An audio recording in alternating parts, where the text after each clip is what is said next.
வணக்கம் ஐயா. சொர்க்கம் நரகம் என்று சொல்கிறார்களே, அது இருக்கிறதா? அதை பற்றிய விளக்கம் தரும். நன்றி. எல்லா வேதங்களும் சொர்க்கமும் நரகமும் இருக்கிறது என்று இயம்புகின்றன. இந்து மதத்திலே பெரிய புராணங்களே இருக்கிறது. கருட புராணத்தை படித்தால் நரகம் எது, சொர்க்கம் எது, எங்கிருக்கிறது, அங்கு என்னென்ன அவஸ்தைகள் இருக்கிறது, என்னென்ன இன்பங்கள் இருக்கிறது என்பதை மிக தெளிவாக அதில் சொல்லியிருக்கிறார்கள். அடுத்து இஸ்லாத்தை எடுத்துக்கொண்டால் சொர்க்க நரகம் இருக்கிறது என்று மிகவும் அடித்து சொல்லுகிறது.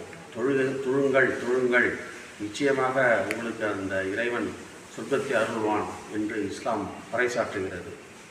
அதே போல் கிறிஸ்தவமும் சொர்க்கம் இருக்கிறது, நரகம் இருக்கிறது, விண்ணுலகம் சொர்க்கம் என்று மேலே கையை காட்டி சொல்லுகிறது. ஆக நிச்சயமாக சொர்க்கம் என்றும் நரகம் என்றும் நிச்சயமாக இருக்கிறது. நாம் உண்ணும் உணவானது பாகற்காய் கசக்குகிறது அல்லவா, அது கசப்பு என்றால் நரகம் என்று ஒரு எடுத்துக்கொள்ளலாம்.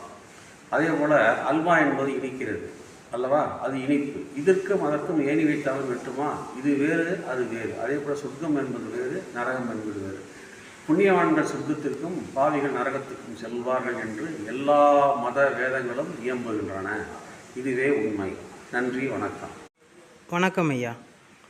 சொர்க்கம் நரகம் என்று சொல்கிறார்களே, அது இருக்கிறதா? அதை பற்றிய விளக்கம் தரும். நன்றி.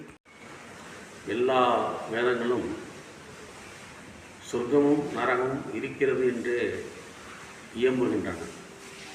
இந்து மதத்திலே பெரிய புராணங்களே இருக்கிறது. கருட புராணத்தை படித்தால் நரகம் எது, சொர்க்கம் எது, எங்கிருக்கிறது, அங்கு என்னென்ன அவஸ்தைகள் இருக்கிறது, என்னென்ன இன்பங்கள் இருக்கிறது என்பதை மிக தெளிவாக அதில் சொல்லியிருக்கிறார்கள்.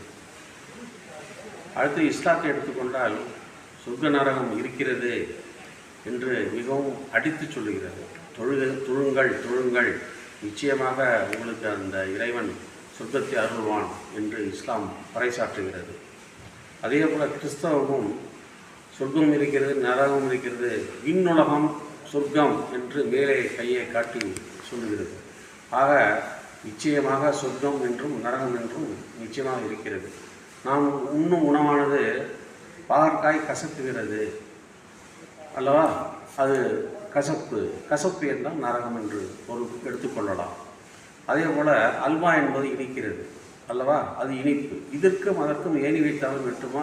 இது வேறு, அது வேறு. அதே போல் சொர்க்கம் என்பது வேறு, நரகம் என்பது வேறு. புண்ணியவான்கள் சொர்க்கத்திற்கும் பாவிகள் நரகத்திற்கும் செல்வார்கள் என்று எல்லா